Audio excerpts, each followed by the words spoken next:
Hello tout le monde. La fréquence prend quelques vacances et du repos cet été, mais on ne voulait pas vous laisser sans rien. On vous partage donc quelques after-shows, ces contenus bonus qu'on enregistre avec nos invités à chaque fin d'émission. C'est disponible exclusivement pour nos abonnés Patreon, mais on vous glisse quelques échantillons. On a un peu plus de 40 after-shows exclusifs sur Patreon et ils sont aussi dispo en vidéo depuis le tome 5. La saison estivale est peut-être le bon moment pour vous faire plaisir et pour vous offrir un petit abonnement et soutenir la fréquence, on ne sait pas. En tout cas, profitez bien de ces quelques podcasts bonus, peut-être à la plage, au soleil, le top. Un grand merci au passage à toutes celles et ceux qui nous soutiennent sur Patreon. On vous souhaite une belle écoute, un bel été et on se retrouve très vite pour la suite de notre lecture.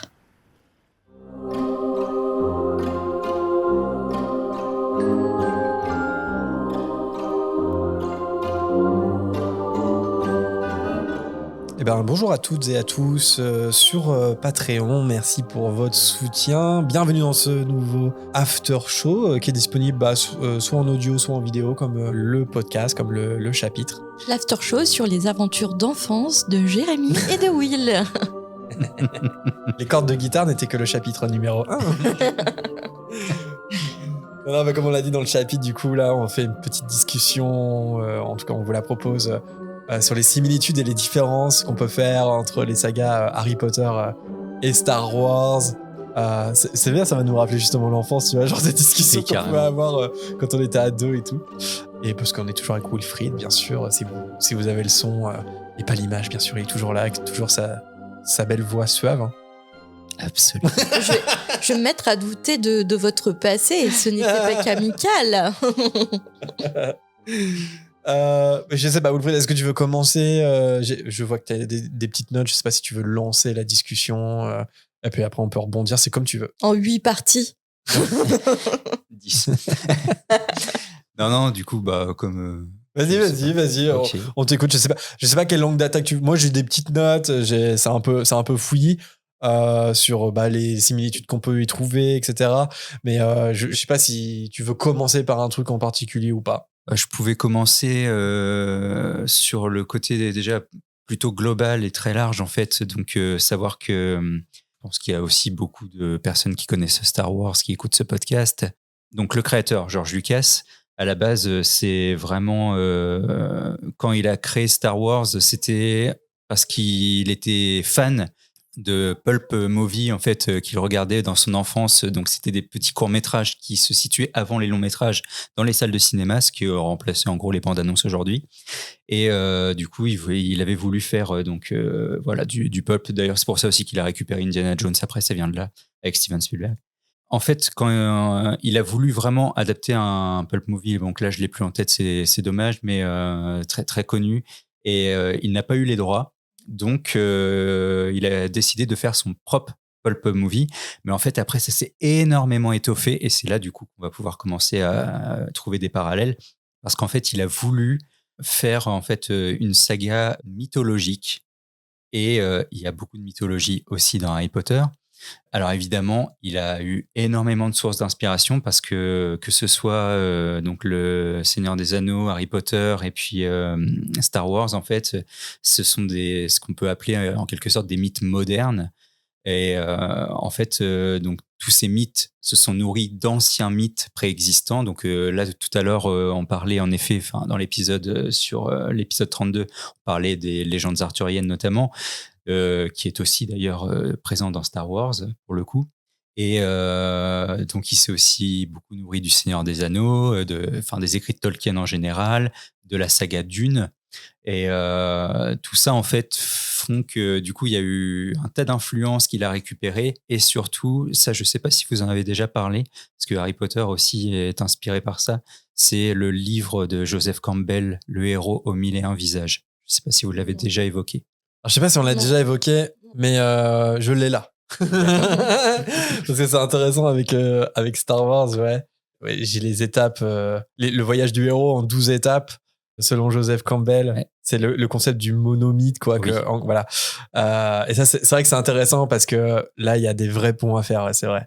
Et je sais pas si tu l'as, mais alors sur J.K. Rowling, je ne sais pas, mais en tout cas, George Lucas, j'ai vu qu'il avait admis s'être inspiré de Campbell c'était quoi ? En 99, dans une conférence de presse à New York, il a dit qu'il avait lu Campbell et vraiment, il s'est inspiré vraiment de ce concept-là pour construire la saga Star Wars. En fait, c'est le concept du voyage initiatique du héros, en gros, c'est ça ? Oui, en gros, avec toutes les étapes de la quête, de la situation initiale à la situation finale, en fait, en gros, on va pas rentrer dans les détails, ce serait un peu long et un peu chiant.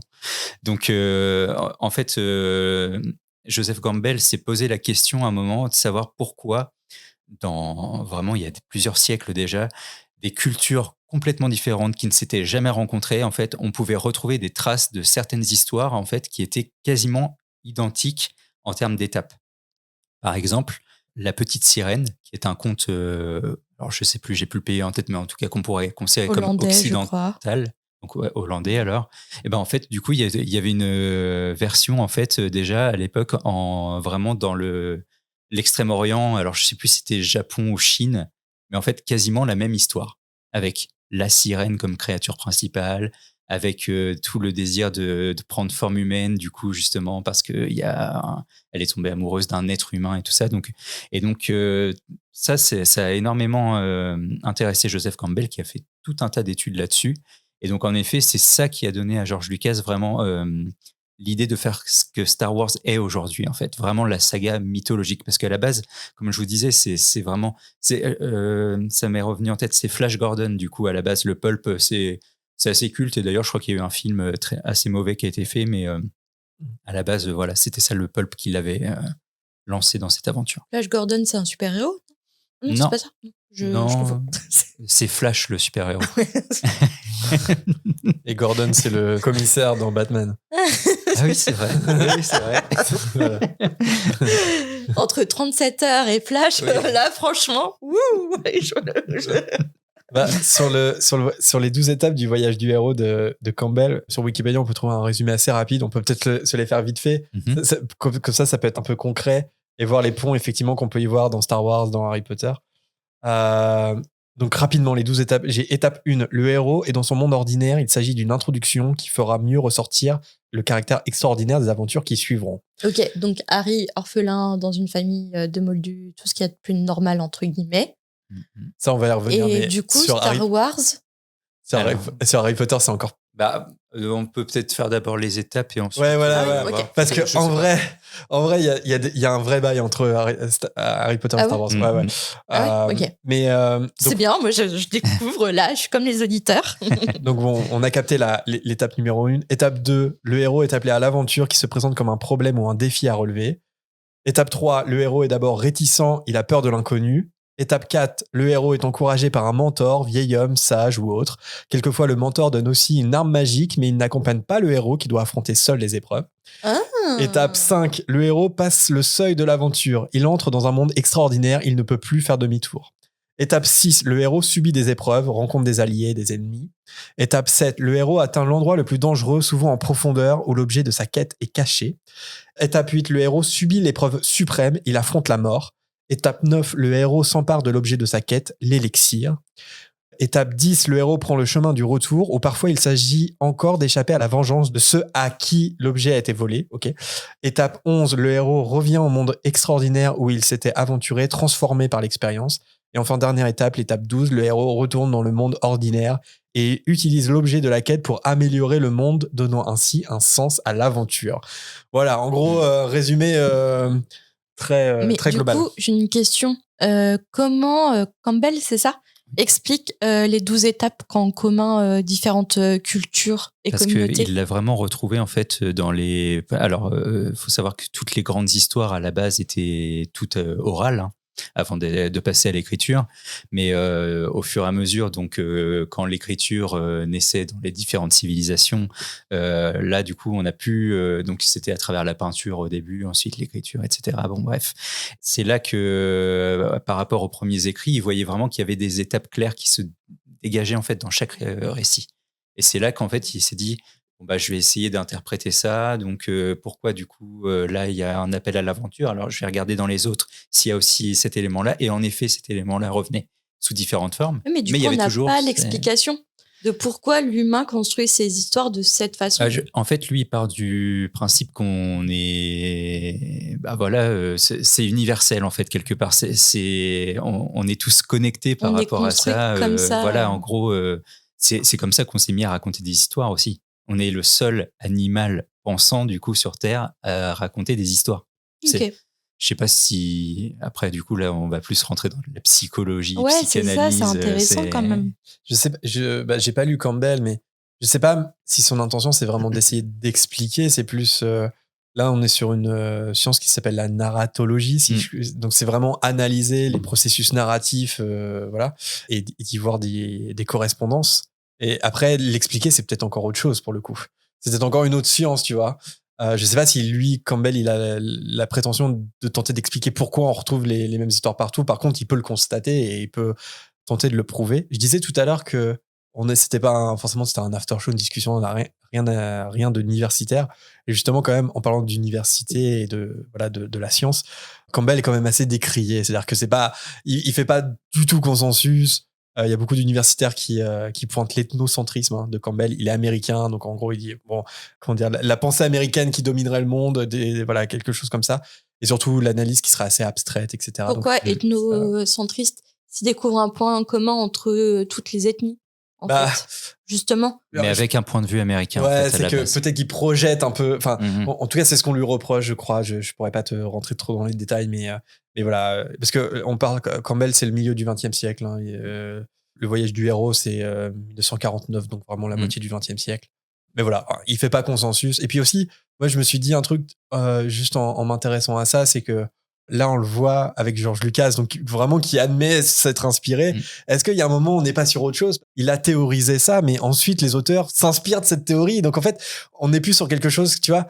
Mais c'est une inspiration consciente ou pas? Bah voilà, ça, oui, en fait, dans le cas de George Lucas, oui. George Lucas, c'est conscient. Et J.K. Rowling aussi? Je crois pas, j'ai rien trouvé. Mais le truc, c'est que J.K. Rowling, elle s'inspire de plein d'autres choses qui sont inspirées de Campbell, des choses qui sont nées dans le XXe siècle et tout. Donc, il y a un moment, ça se recoupe. Et c'est vrai qu'on est peut-être dans un néo-truc, tu vois, parce que dans le cas de Star Wars, ouais, c'est de la mythologie conscientisée, en fait. C'est la volonté de faire de la mythologie. C'est pas un récit qui devient mythologique, c'est la volonté de faire mythologie, quoi.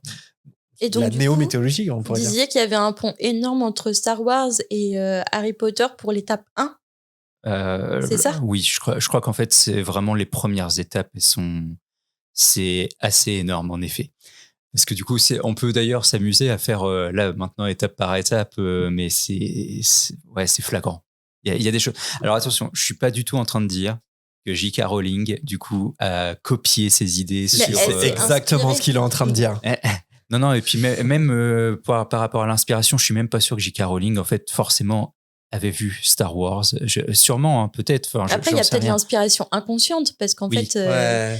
Et surtout, je pense que quand on est écrivain, et qu'on va faire de la fiction, on s'est forcément intéressé à la narratologie, justement, à un moment ou à un autre. Ouais, c'est ça. Et donc, Joseph Campbell, en effet, comme tu disais, c'est vrai, il est assez décrié, et parce qu'il y a plein d'autres auteurs qui ont fait d'autres études, mais par contre, il y a toujours...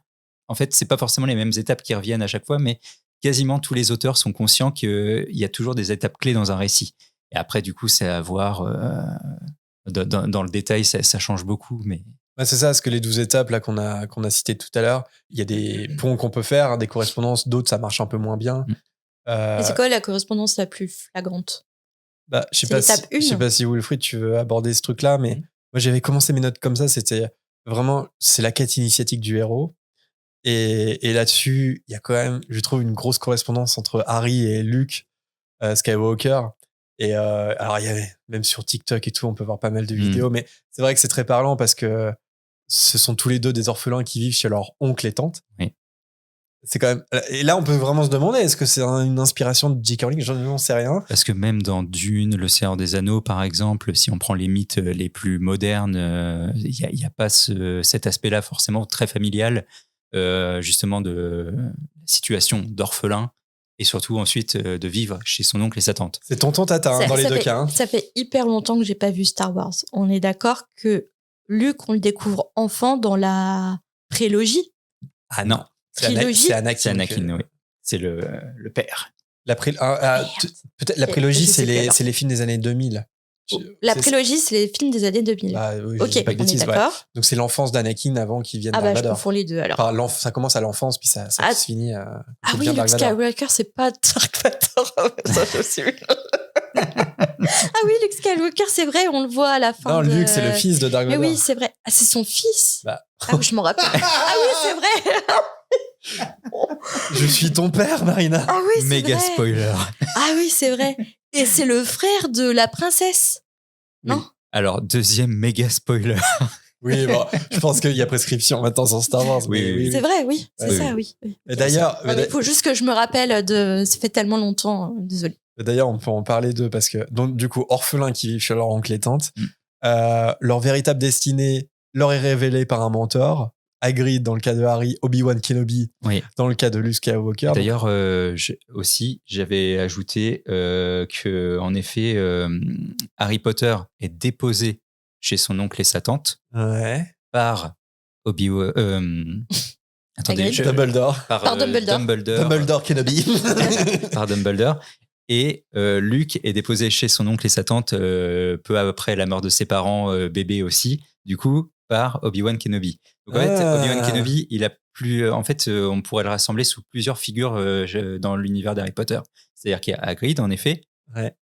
mais il y a aussi Dumbledore, Ouais, le c'est sage. vrai. Le sage, ouais. qui ensuite Dumbledore serait plus affilié plus tard dans le film suivant à Yoda.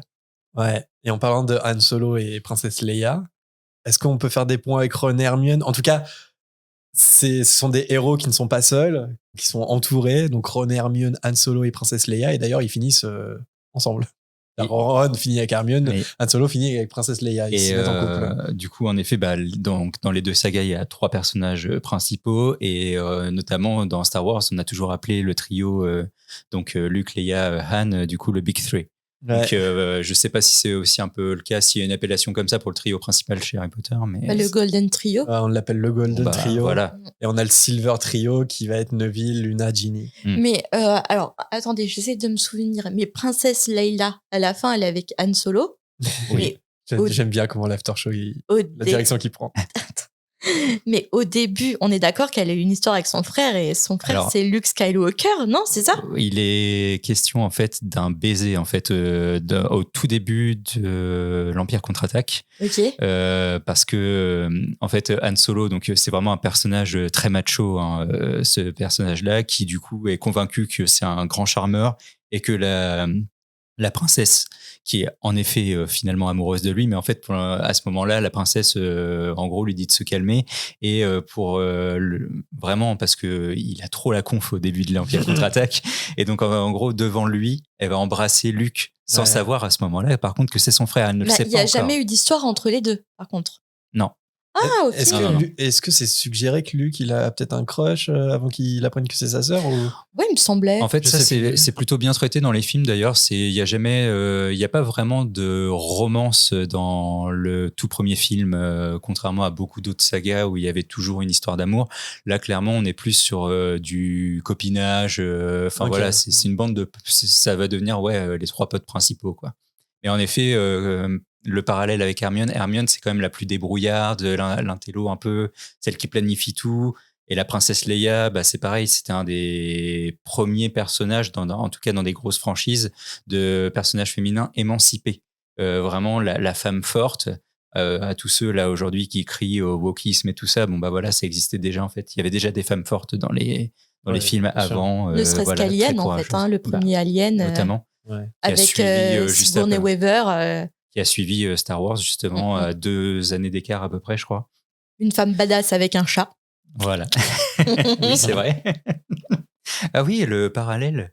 Parce qu'Hermione, c'est. Ah oui, Ah oui, ouais. c'est vrai. Ouais. Prochain after show. Hein. Alien. Oula, et on Harry va Potter. dans un rabbit hole, là. En plus, on a parlé d'Alien tout à l'heure avec le fait Oui, c'est vrai. de mort. Donc, ouais, en effet, les prémices de Star Wars, en tout cas, et d'Harry Potter, c'est pas identique, évidemment, mais il y a beaucoup de petites similitudes. C'est assez marrant, quoi. Ouais, non, c'est clair. Enfin, en tout cas, là, ça marche bien sur les exemples qu'on donne. Après, effectivement, comme tu disais tout à l'heure, Wilfried, on ne dit pas que c'est du plagiat. Non. C'est-à-dire que c'est des similitudes qui sont à noter. Est-ce que c'est conscient de la part de J.K. Rowling? Je ne sais pas, par exemple, sur l'oncle et la tante. On peut se poser la question, ça se trouve, c'est un petit clin d'œil Et aussi. puis de toute façon, avec toutes les histoires qui ont déjà été racontées, ont déjà été écrites, il y a forcément au bout d'un moment une redite en fait entre toutes les histoires, tous les films, toutes les musiques. C'est ça. Je sais plus qui. Il y avait un cinéaste notamment qui avait dit de toute façon tous les films ont déjà été faits. Oui, c'est ça, ouais. Donc voilà. Mais ouais. Et puis il y a aussi un autre petit point commun, c'est que donc les parents d'Harry en fait viennent d'être tués juste avant que Dumbledore en fait emmène le bébé chez les Dursley. Et là c'est pareil en fait. Alors ça c'est plus dans la prélogie qui a été écrite en effet par contre après après les premiers tomes d'Harry Potter, mais je crois que il avait déjà cette idée là à la base, George Lucas, et J.K. Rowling n'était pas au courant là pour le coup. C'est que c'est la même chose dans le cas de Luke. En fait, Luke, c'est juste après la mort de ses deux parents par le fameux méchant de la saga, en fait, qu'il est emmené chez l'oncle et la tante par le magicien, en gros, Obi-Wan, Dumbledore. C'est clair que ça marche. Il y a un truc qui fonctionne, ouais, carrément. J'avais participé il y a quelque temps à un podcast sur le Seigneur des Anneaux. C'était les pages du milieu de nos amis belges. Et du coup, on avait évoqué pas mal les correspondances entre Harry Potter et Seigneur des Anneaux, qui sont nombreuses là aussi, et qui sont peut-être plus évidentes encore. Et surtout, là, au regard de tout ce qu'on dit sur le concept du monomythe, de Joseph Campbell, le voyage du héros, la quête initiatique. Parce que là, tout ce qu'on dit, là, on peut reprendre ça avec Frodon. Alors, Harry, c'est Frodon, hein, c'est un truc de fou. Et Sam Gamgee, c'est Ron Weasley. Il y a qui pour jouer Hermione? Hermione, pas trop, parce que Tolkien, les personnages féminins, il sait pas quoi en faire. Enfin, il y en a assez peu. Il en existe, hein, des badass, mais voilà, les hobbits sont tous masculins. Mais effectivement, il y a cette différence-là. Il y a Neo aussi, hein, dans Matrix. Je trouve que Matrix emprunte beaucoup au monomythe, quoi. Ah bah oui. C'est aussi l'inspiration des Wachowski. Ouais, c'est ça, c'est que Neo qui va... on s'écarte un peu, mais... Follow the White Rabbit, c'est un peu ça. C'est Harry qui va découvrir qu'il est un sorcier, c'est Luke Skywalker qui va découvrir que et pour le c'est un coup, Jedi. dans le monde ordinaire et tout, dans la matrice. Ouais, c'est ça. Il va découvrir que le héros est dans son monde ordinaire, le héros est appelé à l'aventure, le héros est d'abord réticent, il a peur de l'inconnu. C'est Neo, hein, vraiment. Et c'est Frodon aussi, c'est Harry, c'est Luke. Oui, parce que du coup, donc en effet, en troisième étape, j'avais noté du coup que Luke, il est coincé chez son oncle et sa tante, mais il y habite pas seulement, il est coincé, un peu comme Harry en fait au début, prisonnier là sous sa cage d'escalier. Là, du coup, en fait, Luke, il est presque esclave en fait de son oncle, parce qu'en gros, Luke a besoin d'aller découvrir les étoiles. Notamment, apparemment, il y avait une scène coupée dans le premier film où en fait Luke était en train d'observer l'espace à travers des jumelles, en fait, et ce qui évoquait tout de suite en fait son rêve d'aventure. Puis il y a ce plan très connu de Luke qui regarde les deux soleils de Tatooine se coucher. Enfin voilà, voilà, l'aventure l'appelle à ce moment-là.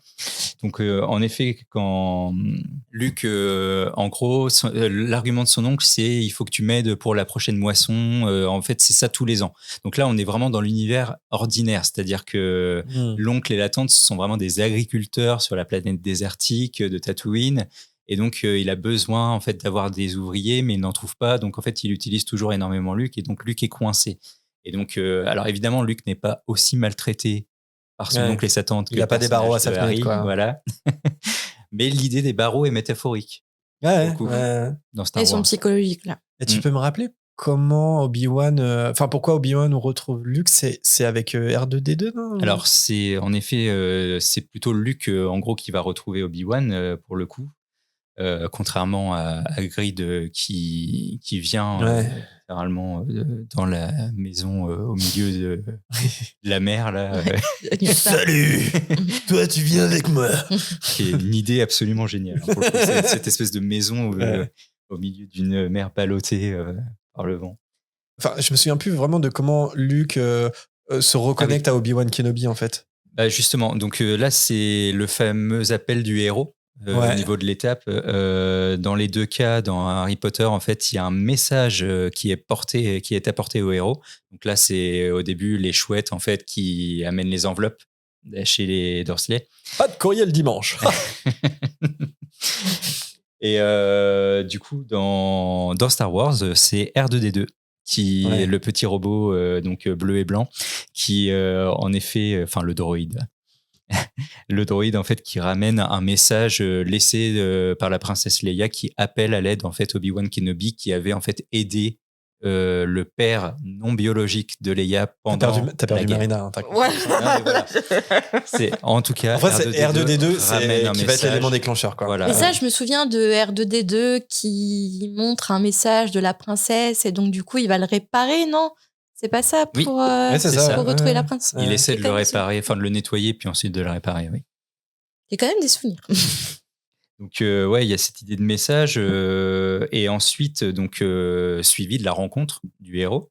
Donc là c'est Hagrid dans Harry Potter et Obi-Wan donc en effet dans Star Wars avec la fameuse arme aussi qui apparaît dans les différentes étapes de Joseph Campbell. Donc je sais qu'Harry Potter il acquiert plus tard sa baguette magique, mais voilà la baguette magique, le lightsaber du coup en VO, donc le sabre laser, mais l'épée lumineuse aussi. Enfin voilà, tout ça encore une fois, ça fait très légende arthurienne. Et il y a surtout une phrase. Donc dans Harry Potter, c'est « Tu es un sorcier, Harry », prononcé par Hagrid. Et dans Star Wars, c'est quasiment la même chose. C'est « Tu dois apprendre à maîtriser la force, Luke ». Mais ça, c'est Yoda qui le dit? Non. Ah, c'est Obi-Wan. C'est Obi-Wan. Okay. En fait, c'est au moment où le personnage est réticent à partir à l'aventure, c'est-à-dire qu'il ne sait pas encore que son oncle et sa tante viennent de se faire tuer, en fait, carbonisés, littéralement, par les méchants. Ouais. Et donc, à ce moment-là, il dit « Ah non, moi, je peux pas partir sur une autre planète très loin, je suis à Alderaan, du coup, je suis coincé ici. » Et donc, là, il y a le personnage de Obi-Wan qui dit « On croira entendre ton oncle. » Et donc, à ce moment-là, ah ouais, mon oncle et ma tante. Enfin, voilà. Et c'est là que Obi-Wan lui dit, tu dois apprendre à maîtriser la force, Luke. Et donc, du coup, ça fait énormément écho, du coup, à tu es un sorcier, Harry. Ouais, complètement. À ce moment-là. Donc, ensuite, ouais, on avait parlé aussi des 3 personnages donc, qui constituent le Big Three et donc le Golden Trio, c'est ça? Ouais, c'est ça. Ouais. Et bon, après, du coup, c'est vraiment les prémices de Star Wars qui ressemblent beaucoup à Harry Potter, parce qu'après, en effet, on a plutôt les grandes étapes qui. Là, ça diverge complètement après. Hein. Ouais, parce que, par exemple, quand on dit le héros atteint l'endroit le plus dangereux, souvent en profondeur, où l'objet de sa quête est caché, voilà, Star Wars, ça dure longtemps, ça. Mais il y a un développement qui va être complètement différent, évidemment. Enfin, même si dans Star Wars, il y a vraiment une scène littérale où, du coup, c'est là qu'on voit vraiment que George Lucas s'est énormément inspiré, parce qu'à un moment, le personnage de Luke descend dans une grotte pour affronter en fait Vader. Il tue la vision de Vader qu'il a et en fait dans le casque de Vader explose et en fait il y a la tête de Luke à l'intérieur. Ouais. En fait, c'est le côté obscur du coup qui a failli l'envahir. Et je sais plus s'il y a une étape comme ça un peu pour Harry Potter, un moment où il est confronté à lui-même via son ennemi. En fait, le truc, c'est que Harry Potter est peut-être beaucoup plus cyclique, c'est-à-dire qu'à chaque année, on recommence, tu vois. Il y a un truc comme ça. Et à lui-même, peut-être, tu sais, quand il se pose des questions, s'il ne ressemble pas à Voldemort, vu qu'ils ont partagé quelque chose avec le sortilège raté, est-ce que finalement, il n'a pas quelque chose de Voldemort à l'intérieur de lui, notamment quand il a ses visions? En fait, je dis c'est cyclique parce que ça va être progressif et ça va toujours revenir, mais il y a ce truc-là, ouais. Dès la fin du 1, par exemple, il y a tout le truc avec le miroir du Riséd où c'est son propre reflet et Voldemort se cache derrière la tête de Quirrell. Il y a quelque chose de cet ordre-là. Effectivement, il va commencer à se poser des questions. Fourche-langue. Voilà, dans le 2, quand il va se rendre compte que Tom Jedusor et lui, ils sont très similaires. Dans le orphelin. 3, ouais, dans le 3, on est un peu plus sur autre chose. Dans le 5, il va même penser qu'il est possédé par Voldemort. Enfin, tu vois, c'est assez progressif. Il pense qu'il est maudit, en fait. Donc, mais par contre, le truc là où peut-être ça diffère beaucoup, je trouve, entre Harry Potter et Star Wars, c'est que au niveau de l'antagoniste, il n'y a pas ce lien familial qui est tellement important dans Star Wars. C'est-à-dire que Voldemort est responsable de la mort des parents, mais entre guillemets, ça s'arrête là. Enfin, alors que c'est quand même tout un truc. Aussi le fait que Princesse Leia et sa sœur qu'il ignore. Enfin, il n'y a pas ce truc-là dans Harry Potter. Il y a pas ces liens familiaux secrets qui là pour le coup peut-être empruntent à la mythologie. Alors, à la tragédie plutôt, tragédie grecque et tout ça en fait, parce en effet, au début, on est plutôt dans le genre épique pour le tout premier film. Et après, en fait, on bascule dès l'Empire contre-attaque dans le genre tragique. Et normalement, l'épisode, le retour du Jedi devait être beaucoup plus pessimiste à la fin, parce que là, à la fin du Retour de Jedi, c'est une grande fête, les héros sont contents, ils ont gagné, alors qu'en fait, c'était beaucoup plus amer la fin qui était prévue au début.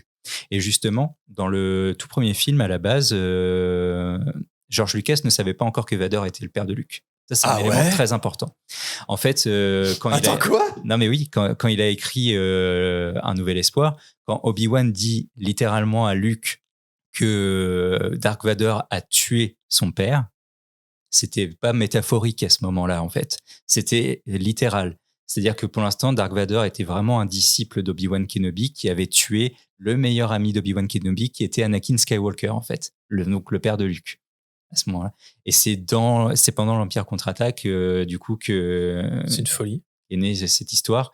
Et d'ailleurs, la plupart des acteurs, je crois, ne le savaient pas, n'étaient pas au courant. Et quand il y a eu tout le monde sur le plateau, le fameux « Je suis ton père », est-ce que Mark Hamill le savait à ce moment-là? Je ne sais plus. En tout cas, ça a été caché, ça a été beaucoup caché, ça a été très secret pour peut-être aussi que ça fuite pas avant que le film sorte. Et je me demande s'il y a pas un truc où les acteurs, enfin, je sais pas s'ils recevaient tout le scénario d'un coup. Justement. Ouais. Et je sais plus. Ma question, c'est vraiment Mark Hamill, c'est celui qui interprète Luke Skywalker.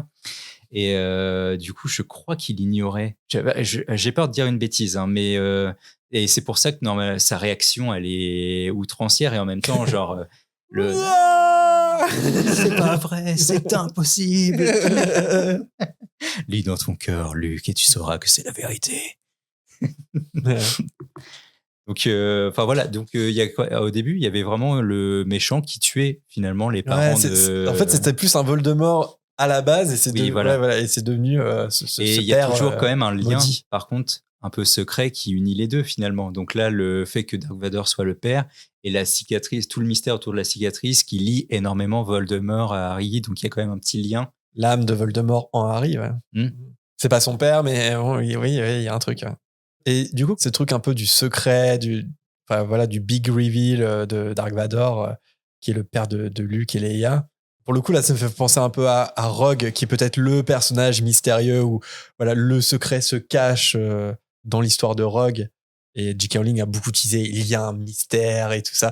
Et quand elle parlait de mystère et qui sera révélé qu'à la fin, elle parlait tout le temps de Severus Rogue. Donc, je sais pas si on peut faire un pont, mais c'est un peu ça. Le secret, c'est ça, c'est Rogue et son histoire. Là, c'est les liens familiaux dans Star Wars, je trouve. Ouais. Bah, en fait, Harry Potter a beaucoup plus axé en fait son intrigue autour de l'amitié en fait avant tout. L'amitié et se reconstruire une famille, étant donné que le personnage est orphelin à la base. Ouais. Et dans Star Wars, il y a en effet donc il y a le côté tragédie familiale, mais il y a aussi le côté amitié justement. Et on reconstruit une famille complètement hétéroclite. Du coup, enfin voilà, je veux dire dans Star Wars ça va loin parce qu'on a un Wookiee aussi quand même. Hein, c'était une énorme bestiole poilue. Je n'imiterai pas parce que je l'imite très mal. Mais... Et on a deux Chewie. Ou Chico dans la version française du premier film. Ah ouais. Ouais, il y a le personnage de Yann Solo et pas Han Solo qui dit Chico mais la gomme. Oh, une bonne vieille VF parce de l'époque. À la base, c'était pas Chewbacca en VF dans le premier film, c'était Chic Tabac. Non. Si. Ça fait penser un peu à la traduction de Fumsec. Fumsec, on l'a oublié, mais c'est une traduction un peu bizarre quand même. Ouais. Donc voilà. Non, après, du coup, c'est un peu plus global, mais il y a quand même des éléments qui reviennent. Il y a une école des sorciers dans Harry Potter. Il y a une académie Jedi dans Star Wars quand même. Ça, pour le coup, c'est dans la prélogie. Donc dans le temple Jedi, il y a une école en fait de Jedi où en gros ils sont pris en charge jusqu'à ce qu'ils deviennent ensuite véritablement apprentis d'un maître. C'est les jeunes Padawan au début. Ok, je m'en souvenais plus. Il y a un moment, il y a Anakin qui arrive là-dedans et qui fait un truc pas très bien. Ouais. Il les tue tous ? Ouais. Tue tous les enfants. Ouais. C'est comme ouais. Mais aussi globalement, je sais pas si on peut faire ce pont, mais est-ce que la force c'est pas un peu la magie en fait ? Ah bah oui, complètement. Parce que en fait, en gros, dans le monde d'Harry Potter, soit t'as un moldu, soit t'as le don de la magie, t'es un sorcier. Dans Star Wars, il y a plein de races différentes. C'est un monde très riche comme le Seigneur des Anneaux. Il n'y a pas cette dichotomie où t'es soit moldu, soit sorcier. Tu peux être plein de choses différentes dans Star Wars. Mais il y a quand même ce truc où t'es normal ou t'es un Jedi, quoi. Les Jedi, c'est la crème de la crème, quoi. T'as ce don ou tu l'as pas, quoi. Ouais, et d'ailleurs, depuis, là pour le coup, depuis les derniers films, il y a quelque chose qui a été mis en place que je trouve plutôt intéressant, moi, personnellement, dans l'idée, mais je sais que ça a été beaucoup décrié. Jusque-là, dans les films, en tout cas, il était toujours précisé que c'était dû à un lien de filiation, la force. Ouais, c'est ce Donc, que il y avait toujours j'allais. quelque chose de la noblesse, en fait, quelque part. Et là, en fait, depuis que Ryan Johnson a fait le film Les Derniers Jedi, qui a été énormément décrié, mais que moi, j'adore, justement, il y a cette fameuse idée qu'en fait, tout le monde peut être un Jedi. Et c'est pour ça qu'il y a cette très belle scène finale où il y a un petit gamin, en fait, l'enfant, qui, du coup, attire un balai avec la force à la fin et regarde les étoiles à la manière pour rappeler la scène de Luke qui a été coupée dans le premier film. Enfin, voilà, je trouve l'idée très belle. Ouais. Mais c'est là où ça devient intéressant parce que finalement, ça donne une dimension presque religieuse, quoi, tu vois. C'est-à-dire que, je sais pas ce que vous en pensez, mais on avait eu un débat assez profond. On se demandait est-ce que la magie, est-ce que c'est pas Dieu, tu vois?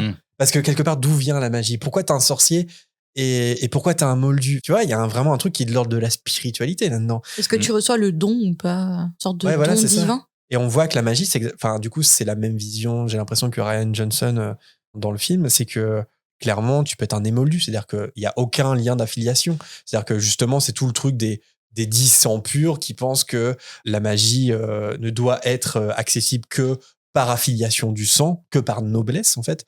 Et alors qu'on voit que dans la réalité des faits, c'est complètement faux parce qu'il y a une espèce de côté aléatoire où la magie sélectionne ses disciples un peu. Il y a un peu ce truc-là, tu vois. Hermione en est un exemple. Hermione n'a aucun lien de sang de magique et pourtant c'est une sorcière brillante. Et c'est intéressant de voir qu'effectivement, du coup, dans la version un peu plus moderne peut-être de Star Wars, c'est l'idée qu'il y a derrière la force. Moi, je trouve ça intéressant aussi, quoi, parce que. Du coup, en plus, c'est pareil. Vraiment, c'est pour ça. Non, mais tout à l'heure, je rigolais pour les nouveaux films. Il y en a quand même vraiment qui sont très bons parce que notamment Rogue One, il y a une idée et ça, c'est pareil. C'était la première fois où en fait, on n'a pas vraiment c'est un film sans Jedi en soi. Mais par contre, il y a des forces sensitives dedans. C'est-à-dire qu'on a un duo de personnages qui en gros ont une filiation, enfin surtout en réalité. Il y a un personnage qui a une filiation avec la force, c'est celui qui est joué par Donnie Yen, du coup qui est un acteur hongkongais assez connu de kung-fu, enfin dans les films notamment de kung-fu. Et du coup lui en gros joue un personnage aveugle mais qui du coup est capable de se battre parce qu'en fait il a la force en lui et donc en fait il sait anticiper les coups de ses adversaires avant. Et donc, mais sauf que lui n'est pas du tout Jedi, mais il a une foi parce là je l'ai plus en tête, ça fait longtemps que j'ai vu Rogue One, mais je sais qu'il a un mantra qu'il se répète souvent. La force est en moi, je suis dans la force, un truc comme ça. Enfin, et donc du coup, il y a vraiment la notion de croyance là pour le coup qui est rajoutée à ce moment-là. Il n'y a plus le côté élitiste en fait que la force choisirait en fait son personnage. Là, c'est vraiment si tu décides d'y croire, en fait, à un moment, tu peux au moins acquérir un petit bout de force, en quelque sorte. Du coup, tout le monde peut avoir la force, c'est à la portée de tout le monde. Voilà, mais il faut y s'entraîne. croire. Et puis après, il y a quand même toute une histoire que là, George Lucas, je sais que ça fait énormément râler les fans et tout ça, mais je sais que quand il a ajouté l'histoire des midi-chloriens, qui sont des micro-organismes, en fait. Et ça, du coup, ça va à l'inverse de tout ce qu'on dit là. Bah oui. Parce que du coup, en fait, en quelque sorte, c'est que, enfin, ça va pas vraiment à l'inverse. En fait, c'est une sorte d'explication scientifique. En gros, chaque individu serait composé de midi-chloriens, mais selon le taux de midi-chloriens qu'il a en lui, en gros, il a plus ou moins la force. Et donc, du coup, tu es plus ou moins un discours anti-vax, Georges Lucas, non? Donc voilà, non mais après je pense pas que moi ça aille en compte comme beaucoup disent, mais bon ça c'est un autre débat. Mais il y a vraiment un truc où ça reste quand même de l'ordre de l'inexpliqué et de l'inexplicable. Enfin, tu vois, pourquoi tu deviens un Jedi, pourquoi t'en deviens jamais un, pourquoi t'es un sorcier, pourquoi t'es un moldu. Et on aura sûrement la réponse, en tout cas pour Star Wars, très prochainement, du coup en 2026 ou 2027, quand James Mangold fera le film sur les origines de la Force. Ah, donc ils veulent développer ce volet-là. Ouais. Ils ont continué l'histoire de Rey qui est ou serait un Jedi. Elle devient Jedi, à la fin, dans l'épisode 9, une Jedi complète, comme Luke, là pour le coup. Mais il va y avoir en effet un nouveau film aussi en 2025. Parce qu'elle a une filiation avec Skywalker ? Non. Et en fait, ça pour le coup, je trouve que c'est je déteste l'épisode 9. Et du coup, quand elle s'auto-proclame Rey Skywalker à la fin, c'est forcé, ça n'a pas de sens, ça n'a pas vraiment de sens en fait.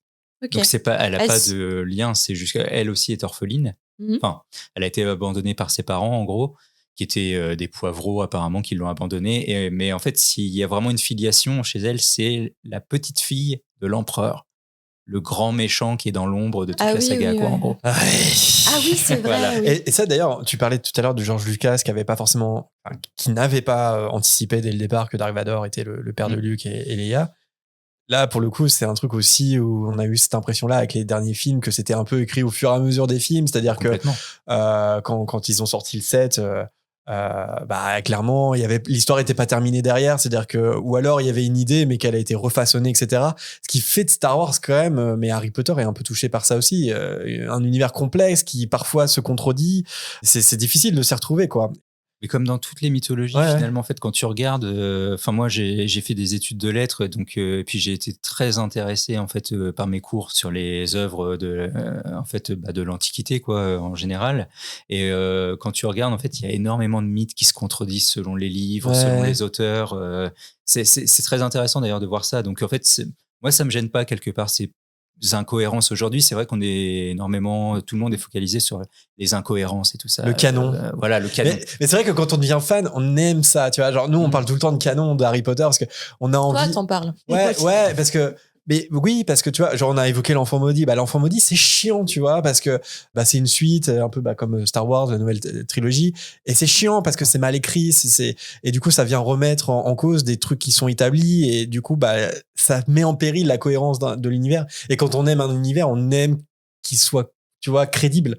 Et c'est vrai que c'est toujours un peu embêtant, mais en vrai, on parle de l'univers fictif, hein, c'est En ok, vrai, tu vois. le- Mais, Oui, puis d'un travail colossal et forcément, les auteurs et les autrices, ils ont des petites faiblesses d'écriture, c'est normal, ils sont humains, ils peuvent pas tout prévoir, Puis quoi. généralement, ils veulent aussi apporter leur personnalité aussi. Ils ont leur version de l'histoire aussi, parce que c'est pareil, c'est ça aussi. En fait, moi, je prends Star Wars maintenant comme une sorte de grand mythe.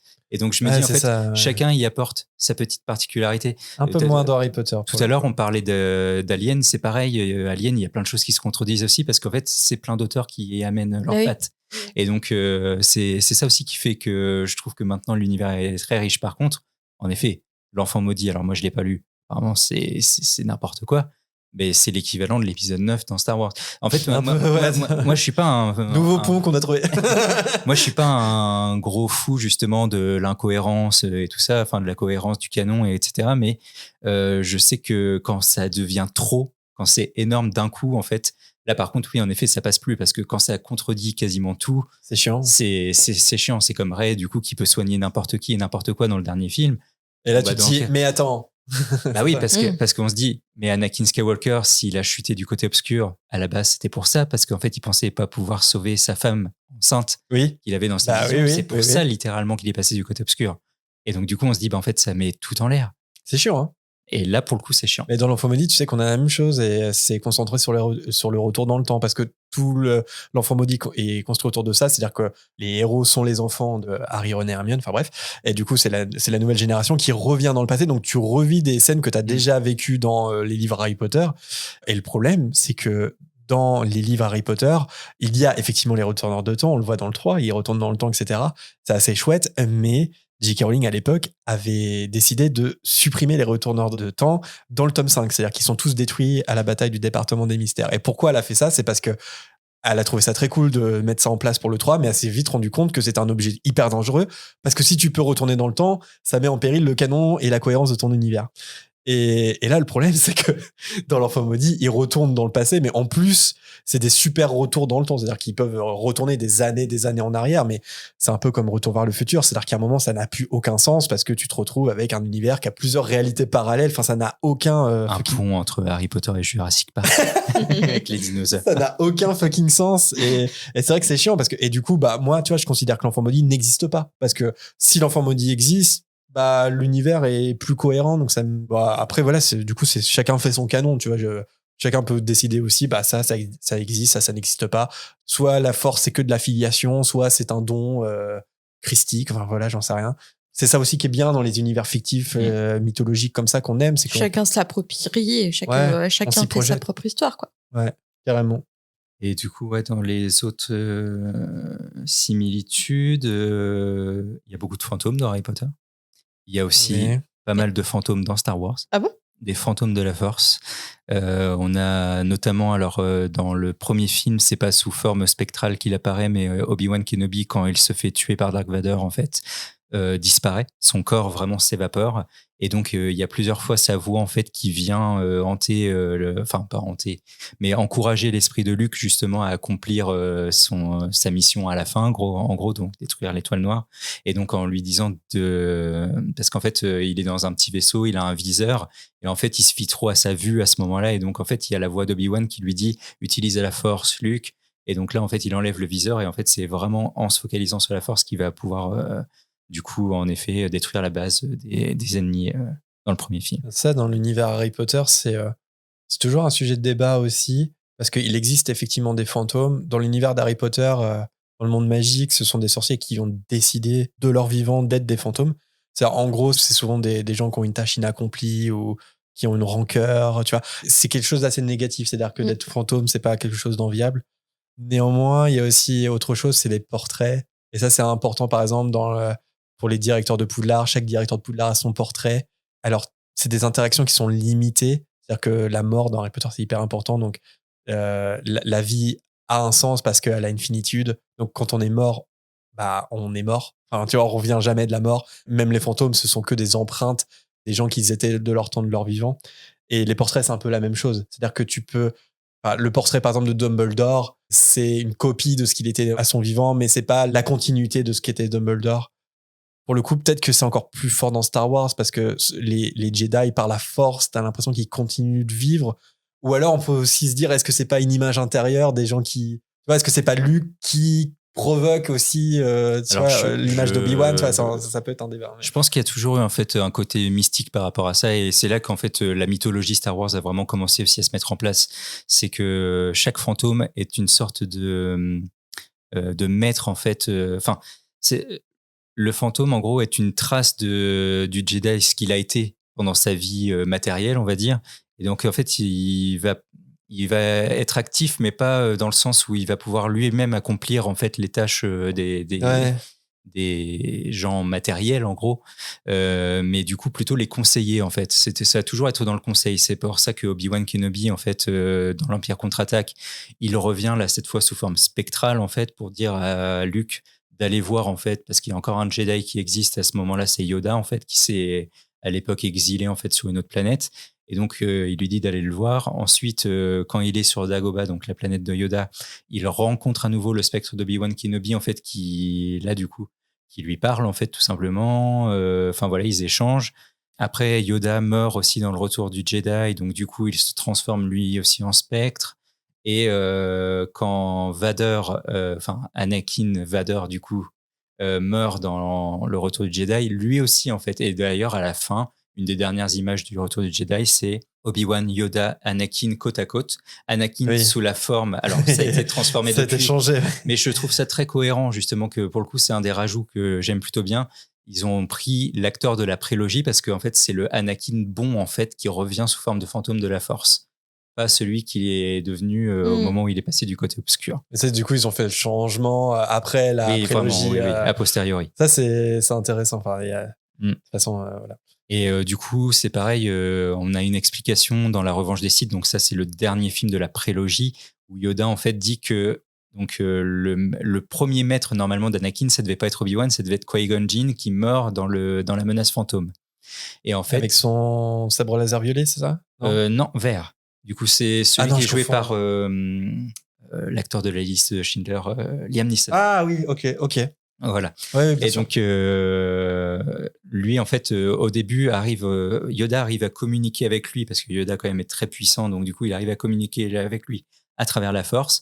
Et en fait, Qui-Gon Jinn lui explique. C'est Qui-Gon Jinn, quand même, qui apprend à Yoda comment devenir un fantôme de la Force, finalement. Ok. Parce qu'en fait, c'est quand même tout un truc apparemment spirituel autour de ça. Donc voilà, il y a tout un truc quand même autour du fantôme, de l'apparition spectrale, mais surtout, moi, ce que j'aime bien comme idée, c'est le fait d'être là pour toujours... ça devient vraiment des alliés des héros, en fait. Et jamais des alliés à proprement parler actifs, mais qui vont toujours être là pour leur porter conseil. Bah, en fait, voilà, comme on dit souvent, les morts portent conseil, le passé porte conseil. Enfin, voilà. Un peu Je trouve comme que dans cette Harry idée Potter, est à plutôt- travers les portraits, à travers les fantômes qui viennent lorsque les deux baguettes se rencontrent aussi. Voilà, bah, c'est pour ça que je l'avais noté, parce que justement, Ouais, c'est alors, vrai, ouais. c'est pas dans le chapitre là, mais ça doit être dans le chapitre suivant, je pense. Ou alors quand celui-là d'après, je sais plus. Mais oui, très en découpé. effet, il y a les parents d'Harry Potter, je crois. Ouais, qu'il bah, y a tous pas- les- C'est encore celui-là d'après, parce que c'est le chapitre qui s'appelle Priori Incantatum. toutes les victimes de Voldemort, je crois. Ah ouais, oui, c'est ça. D'accord, voilà. Enfin, Parce toutes que- les victimes que Harry connaissait, liées Alors, à, je non, sais plus. ouais, non, en fait, On c'est voit Cédric, on voit, je sais plus. C'est vraiment chronologique parce qu'en fait, quand Queudver il tue Cédric, il tue Cédric avec la baguette de Voldemort. Donc en fait, comme Voldemort perd le duel avec le Priori Incantatum, ça fait récurgiter toutes les victimes de la baguette de Voldemort dans l'ordre chronologique. Alors ça s'arrête aux parents de Harry. On peut imaginer que si le duel avait, si le Priori Incantatum avait duré encore plus longtemps, peut-être qu'il y aurait eu encore d'autres victimes du passé. Mais Ok. voilà. Ils Mais sont là, en effectivement, effet, pour ça épauler fait- ouais. Harry, du coup, à Pour ce moment-là. soutenir, ouais. Et d'ailleurs, ça a été repris, ça, pour le coup, dans l'univers Star Wars. Donc là, c'est une inspiration d'Harry Potter vers Star Wars. Dans l'épisode 9, du coup, quand Rey, en fait, est presque battue, en fait, par l'empereur. Donc, en fait, en gros, elle est allongée par terre, du coup, presque inconsciente. Et donc là, on voit, il y a une vision, elle traverse à moitié l'espace et tout ça. Et en fait, il y a des voix qui commencent à venir. Et en fait, c'est les voix d'énormément de Jedi, en fait. Il y a Mace Windu, donc, qui est interprété par Samuel L. Jackson, celui qui avait le sabre laser violet. Je crois qu'il y a Qui-Gon, il y a Anakin qui lui parle. En fait, voilà, il y a tout un tas de Jedi qui viennent l'encourager, en fait, à reprendre le combat, finalement. Je l'ai pas vu, ce film, il est sorti il y a longtemps. C'est le dernier. Ouais. Et c'est très bien, lui, pour le coup. de pas l'avoir vu. Non, mais c'est vrai. Mais après, le truc, c'est vraiment un débat de fond et très spirituel. Mais je sais pas, pour Star Wars, j'ai l'impression peut-être que ça va un peu plus loin. J'ai vraiment l'impression que c'est une prolongation de ce qu'ils étaient. Dans Harry Potter, il y a vraiment un truc où je suis sûr que si on demande à J.K. Rowling, elle voit ça comme des empreintes. Ouais. Mais Ouais, je vois ce que par tu veux exemple, en fait, quand Harry va voir, par exemple, ses parents là, avec le Priori Incantatum dans le cimetière, c'est pour moi exactement la même chose que ce qui se passe dans la forêt interdite quand il va utiliser la pierre de résurrection. Et on explique bien que la pierre, par exemple, c'est un artefact puissant, mais ce qui est vain parce que ça ne permet pas de ramener les morts parce qu'on ne ramène pas les morts. C'est-à-dire que, en fait, c'est une empreinte, c'est une projection. Quand James et Lily vont parler à Harry dans le cimetière, est-ce que c'est pas Harry qui se crée un écho de ce qu'il aimerait entendre de ses parents? Tu vois, il y a un truc un peu comme ça, j'ai l'impression, où parce que la mort est une finitude dans Harry Potter.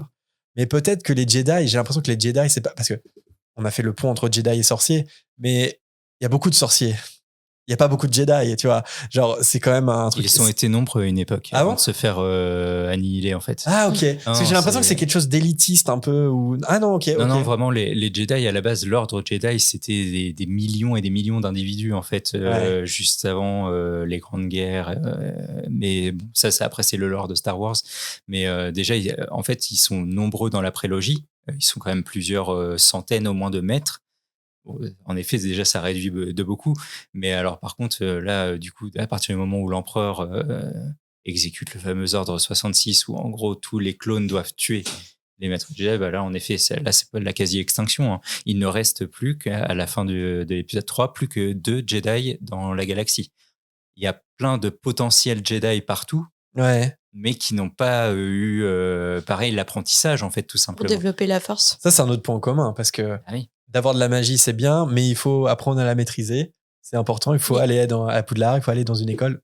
D'être Jedi, c'est pareil. Si tu te revendiques que Jedi, t'es menacé, est-ce qu'il vaut mieux ne pas se revendiquer Jedi? Ça, c'est pareil, ça dépend des histoires. Là, il y a eu une série qui vient de sortir sur Disney+, The Acolyte. C'est pour ça que je disais que j'étais plutôt un acolyte. Oui, la saison 2 a été annulée. C'est un peu une triste nouvelle parce que même si moi, je suis pas du tout fan de la première saison, je trouvais qu'elle avait plein de potentiel. Et du coup, je ne sais plus où je voulais en venir par rapport à ça. Pourquoi je parlais. T'en penses quoi de bébé Yoda? Si t'étais menacé, si tu te revendiquais Jedi. Alors en fait, j'ai l'impression qu'il y avait cette idée-là, en tout cas dans la série. Il y a une ou deux scènes où on voit que c'est pas forcément bien perçu par tout le monde. En fait, les Jedi sont D'ailleurs, la série est plutôt intéressante parce qu'on voit que les Jedi ils sont pas si clean que ça en fait finalement dans cette série. Et donc ça c'est plutôt cool. Mais en effet, oui, Il y a pas ça dans Mandalorian aussi. Il y a pas de Jedi, enfin à part Si. Baby Yoda. Si, il y a le Gros goût d'ailleurs. Si, Oui. il y a. Si, il y a. Tu sais, elle a des espèces de cornes vertes comme Ouais. ça. C'est une maître Jedi, elle. Alors non, celle dont tu parles, c'est une pilote. C'était dans la série Ahsoka. Elle était pas dans. Si, elle apparaît dans Mandalorian. Il me semble qu'il y a une Jedi. Ouais.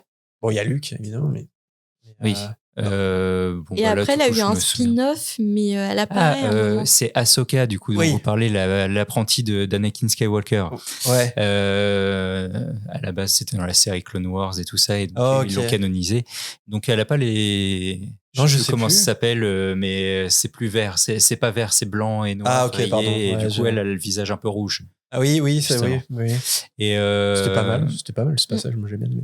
Ouais, bah après, sa série à elle, du coup, était un peu nulle, mais voilà. Je vais pas rentrer dans les détails, je suis pas fan du tout Mais des ça, séries pour le Star coup, Wars. c'est une différence vraiment. Pardon, si je te coupe, c'est parce que la différence, c'est que Star Wars est un univers plus riche qu'Harry Potter. C'est-à-dire que Harry Potter, on a vraiment 7 livres, 7 adaptations en film. On a cette pièce un peu décriée, mais apparemment, le spectacle est vraiment trop bien et tout. Mais bon, le texte en lui-même vaut pas grand-chose. Mais ça s'arrête là pour le moment. Alors, bon, ils Les veulent. animaux fantastiques. Ah oui, il y a les Tout de même. Putain, j'ai oublié ça exprès. Ouais, mais tu vois, regarde, il y a un truc, bon, c'est un échec quand même commercial. Oui, mais regarde, c'est pas forcément des succès. À part Mandalorian, les séries, c'est un échec pour l'instant de Star Wars. Il y a Sur Disney+. eu. Ouais. Ce qui est dommage parce que The Mandalorian n'est pas la meilleure série, c'est Andor la meilleure, clairement, de loin. C'est la seule bonne série Star Wars, d'ailleurs, selon moi. C'est vraiment sur un personnage de Rogue One, en fait, joué par Diego Luna. Moi, j'adore en plus cet acteur. Et donc, c'est comment, en fait, il accède à la rébellion au fur et à mesure. Lui qui s'en fiche de tout à la base, comment il va... c'est encore une fois le voyage du héros. C'est-à-dire que lui est complètement désintéressé et, en fait, au fur et à mesure, il va en fait, agir pour une noble cause, on va dire. Ok, Andorre, ok. Ouais, c'est vraiment super. Parce que je crois que ce qu'ils font avec la licence Star Wars, c'est ce que Warner aimerait faire avec la licence Harry Potter. Ils n'y arrivent pas des masses pour le moment. C'est-à-dire qu'il y a eu la tentative des Animaux Fantastiques. Moi, j'avais adoré le 1. À partir du 2, ça s'est cassé la figure, faut l'avouer. Et le 3, ça sera le dernier, hein. Visiblement, il n'y aura pas de suite. Alors que c'était prévu quand même pour faire 5 films en tout. Hein. Donc, visiblement, on n'aura pas la par suite. continent, non? C'était pas C'est ça, un peu l'idée. Et puis, l'idée, c'était... Et c'est ça que moi, je décris... Enfin, c'est pas grave, comme on dit, mais c'est-à-dire que le premier, c'était vraiment sur les nouveaux personnages, Norbert et compagnie. Et puis, dès le 2, en fait, ça raconte l'histoire de Dumbledore. Et de là, on a appris... C'est méga fanservice. On a appris en fait que l'idée de base, c'était d'aller jusqu'à l'affrontement entre Dumbledore et Grindelwald, voilà, sous background de la Seconde Guerre mondiale, etc. Moi, j'aurais préféré qu'on raconte l'histoire de Norbert parce que je trouve ce personnage trop bien et que ça s'appelle Les Animaux Fantastiques. Mais et même les autres, moi, j'avais beaucoup, je m'étais beaucoup attaché moi, au personnage du premier. Et c'est vrai que le premier est vraiment sympa, quoi. Ah ouais, le beaucoup, premier, et je suis trop déçu. Après, il passe vraiment au second plan. Oui, c'est une sorte de Dumbledore. Mais oui, pour le moment, la licence Harry Potter n'a pas été aussi développée que celle de Star Wars. C'est ça que je veux dire. Il n'y a pas eu Disney qui a... Il y a quand même tout j'ai l'impression, Harry Potter a un lore, mais plutôt pas forcément littéraire, mais sur les réseaux sociaux, en fait. J'ai l'impression que ça s'est énormément enrichi comme ça, en fait, l'univers d'Harry Potter. Les fans se sont appropriés. Il y a beaucoup de headcanon aussi. C'est-à-dire que il y a des théories qui sont presque devenues officielles. Enfin, tu vois, ouais, c'est vrai. Mais peut-être qu'à l'avenir... on va voir, apparemment il y a une série HBO qui est dans les cartons. Bon, si c'est une réadaptation des livres, il n'y aura pas forcément grand-chose de nouveau, mais moi j'aimerais bien que la licence soit développée comme elle a été pour Star Wars, même si ça pose parfois des problèmes, même si c'est pas toujours réussi. Et c'est de pire en pire en plus quand ça grandit, parce que déjà dans les films, même Star Wars, il y a beaucoup de contradictions, mais alors quand il y a eu les romans plus qui se sont rajoutés, alors là c'était devenu n'importe quoi. C'est aussi un peu pour ça, ça a beaucoup fait hurler les fans, mais du coup toute la mythologie Star Wars romanesque a été rayée par Disney. Ils ont dit ça ne compte plus. Parce que les romans, c'est avant les films, ça a été. En fait, Star Wars, c'est une adaptation de. Non, pas du tout. En fait, c'est le contraire. Star Wars, en fait, vraiment est un produit cinématographique à la base. C'est pour ça que je disais Flash Gordon à la base, les films d'Akira Kurosawa derrière, enfin vraiment tout un univers riche cinématographique pour faire une sorte de Après, il a mis ça dans un mixeur et puis du coup, ça a donné pas des chocs à pic, mais Star Wars, quoi, en gros. Et donc, c'est à proprement parler cinématographique. Et ensuite, il y a énormément d'auteurs qui ont voulu... L'inverse de Harry Potter, en fait. Oui, bah oui, complètement. Ouais. Et donc, voilà, ça s'est développé comme ça. Après, il y a eu les jeux vidéo aussi qui ont commencé à être narratifs. Donc là, du coup, pareil. Et donc, c'est devenu un univers multimédia en quelque sorte. Vraiment. Et du coup, à tel point, je crois que depuis sous Disney, ils ont carrément fait, je sais pas si ça existe, ça peut aussi pour Harry Potter, mais des jeux VR, en fait, où en gros, tu joues un personnage à travers ton casque et t'es dans une histoire supplémentaire. Et en fait, ça raconte une histoire qui n'a pas encore été racontée ni dans les films. Ah ouais. Ni dans les films, ni dans les romans, ni dans les jeux vidéo. On a ça avec la valise de Norbert, mais ça raconte pas de nouvelles histoires, quoi. Et puis, bon, on a eu Hogwarts Legacy, il y a eu des jeux vidéo à Star Wars aussi. Hogwarts, c'est vrai que j'ai tendance à l'oublier alors que j'adore le jeu, quoi. C'est qu'Hogwarts Legacy, c'est peut-être la première vraie extension de l'univers qui, je trouve, apporte quelque chose. Avec le premier Animaux Fantastiques, faut pas l'oublier non plus. Mais c'est vrai que ça commence à venir. Donc c'est vrai, hein, c'est vrai. Et pour le coup, Hogwarts Legacy, ça prolonge vraiment. C'est une prolongation du lore Harry Potter, carrément, quoi. Ouais, carrément. Est-ce que vous aimeriez, du coup, un peu comme pour le coup Star Wars, que J.K. Rowling, à un moment, en fait, soit remplacée et qu'il y ait d'autres auteurs qui prennent en main vraiment son univers et qui, en fait, fassent des romans dans la continuité, ou alors pas forcément dans la continuité, mais qui élargissent l'univers, qui s'en emparent, en fait, tout simplement? Moi, non, parce que ça serait que moi, en fait. C'est, par exemple, j'ai une approche totalement différente par le passé de Jérémy par rapport à Harry Potter. Moi, quand j'ai découvert les livres Harry Potter, je lisais les livres, je les relisais, mais j'allais pas sur les forums, j'allais pas chercher autre chose que ce qui se dit dans les livres, en fait. Je laissais vraiment mon imagination marcher. Donc, pour moi, même la série, même les Animaux Fantastiques, moi, on devrait clore la saga, un point c'est tout, et laisser après les fans et les gens avec leur imagination.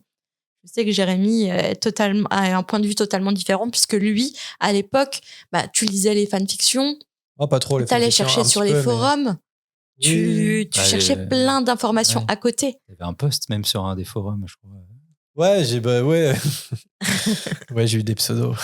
Mais non, mais oui, en fait, le truc, c'est que ça revient aussi à ce que je disais sur le headcanon. C'est-à-dire que moi, en fait, ça me dérange pas qu'on produise et qu'on développe la licence. Et parce que ça fait parler d'Harry Potter, c'est bien, ça fait vivre la licence, tu vois, c'est bien, c'est cool. Mais et au pire, si c'est pas bien, c'est pas grave, tu vois. Genre, ça changera rien aux livres que tu aimes, ça changera rien aux films si tu les aimes bien. Tu vois, mais je trouve qu'en la fait, nouvelle série, si elle est ratée, elle est ratée. Bon, c'est dommage. C'est pour ça que moi, je suis pas contre de développer la licence. moi, je trouve que c'est biaisé du moment où c'est des gros studios qui mettent genre Disney dans Star Wars. C'est biaisé, quoi. Mais t'as bien aimé Mandalorian pourtant. Bah oui, mais parce que je suis pas une vraie fan de Star Wars. J'ai regardé ça comme une série, comme n'importe quelle série, en fait. J'avais pas du tout d'historique du truc. Franchement, j'ai regardé ça bête et méchant.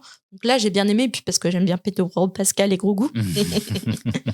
Mais en fait, moi, je trouve que quand la Warner ou Disney met son nez dedans dans une saga déjà existante, je trouve que l'argent biaise un peu la créativité. Les films Harry Potter? Comment? Est-ce que tu aimes les films Harry Potter? Je regarde le 1 parce que c'est mon film doudou, parce que c'est le premier film que j'ai découvert et tout, ça fait un peu Noël. Mais je préfère carrément les livres. Généralement, de toute façon, les films qui adaptent des livres, je préfère les livres pour tout. Tu dois pas aimer beaucoup de films. Non. Non, je suis pas trop cinéma, en fait, parce que j'ai souvent découvert les livres avant les films et je suis tout le temps déçue. Sur J.K. Rowling, c'est intéressant parce que j'ai presque envie de te dire que c'est déjà le cas. C'est-à-dire que c'est ce fameux truc de la mort de l'auteur, mais pour moi, c'est déjà arrivé il y a longtemps sur Harry Potter. C'est-à-dire que certes, c'est l'autrice des livres, mais par exemple, on parlait d'Hogwarts Legacy, elle a aucun lien avec Hogwarts Legacy, alors pourtant, peut-être qu'elle avait validé certains trucs, mais c'est vraiment une création indépendante d'elle.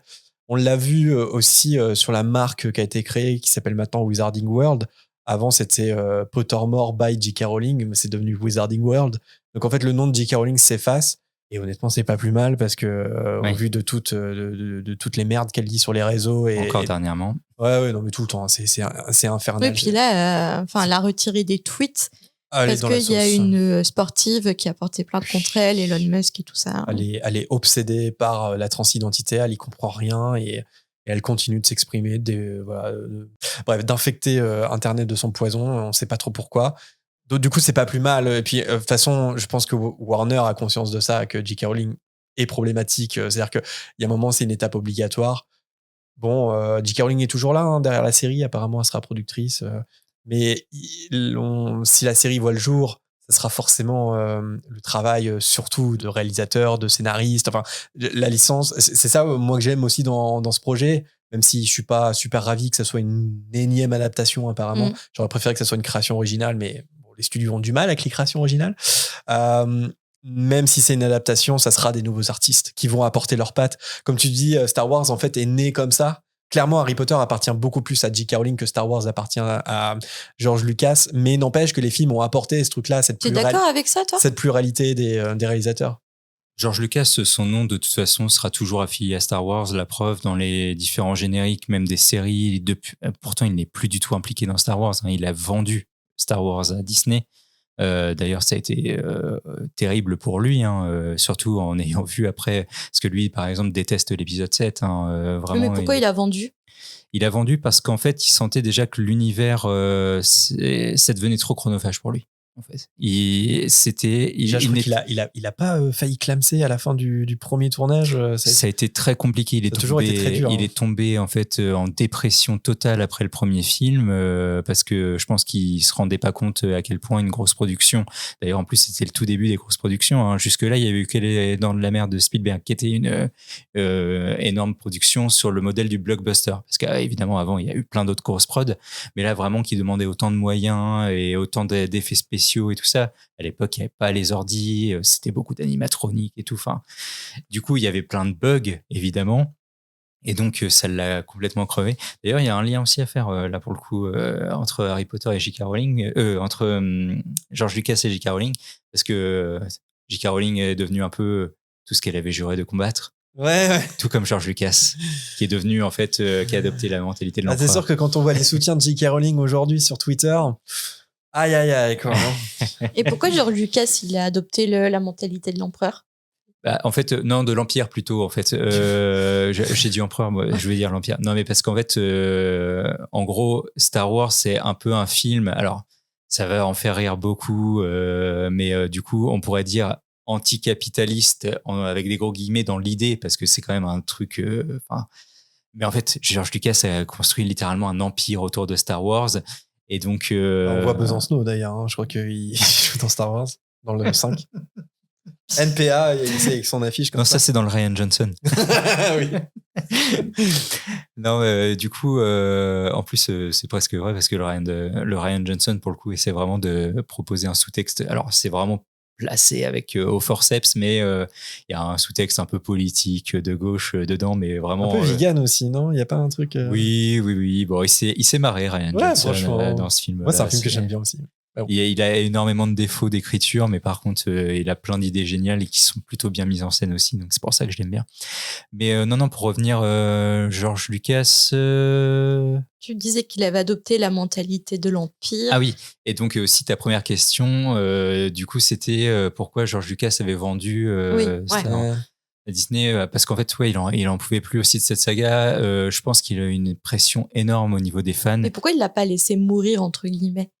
Juste, il n'a pas donné suite et de ne pas vendre à Disney. Il aurait pu dire non. Parce qu'il ne vivait plus que par ça. En fait, je pense qu'à un moment, il a complètement oublié qu'il était réalisateur avant tout, parce que quand même, c'est un mec qui est à la base, c'est trop bizarre, mais de se dire en fait que ce gars-là, au début, il était dans du cinéma hyper expérimental. Il faut voir, par exemple, c'est super intéressant pour ceux que ça intéresse au niveau du cinéma, mais son premier film, THX 1138, c'est une œuvre complètement expérimentale. Alors déjà de la SF, mais c'est un univers dystopique, c'est en noir et blanc, et surtout, vraiment, je vous dis, c'est hyper perché, il y a quasiment pas de dialogue, c'est des visions complètement... je saurais pas trouver un autre adjectif autre que expérimental.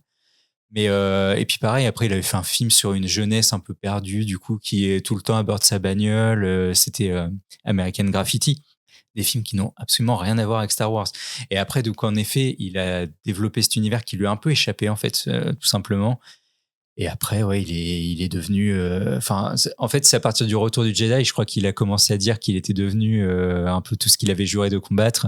C'est quand il a voulu imposer les Ewoks dans ce film-là. Donc les Ewoks, c'est les petites peluches là sur la planète. Warwick Davis, autre lien avec Harry Potter. Oui, c'est vrai. En effet. Attends, il y en a un gros sur les films qu'on n'en a pas parlé, mais on en parlera après. D'accord. La musique. Ah bah oui, Johnny Williams. évidemment. Attends, oui, évidemment. Évidemment. Ça me titille depuis tout à l'heure, je le vois.